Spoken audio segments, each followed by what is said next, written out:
Ang mabuting balita ng Panginoon ayon kay San Mateo. Noong panahong iyon, sinabi ni Jesus sa kanyang mga apostol, "Humayo kayo at ipangaral ninyo na malapit nang maghari ang Diyos. Pagalingin ninyo ang mga may sakit at buhayin ang mga patay.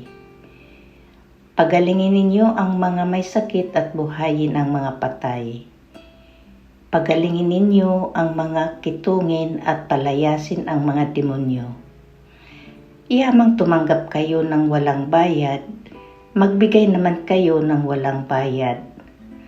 Huwag kayong magdala ng salapi, maging ginto, pilak o tanso.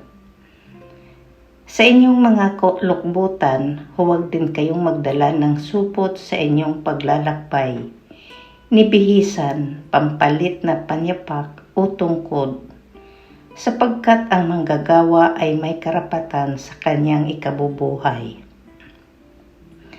At saan mang bayan o nayon kayo dumating, humanap kayo ng taong karapat-dapat pakituluyan, at manatili kayo roon habang kayo'y nasa lugar na iyon. Pagpasok ninyo sa bahay, sabihin ninyo, maghari nawa ang kapayapaan sa bahay na ito.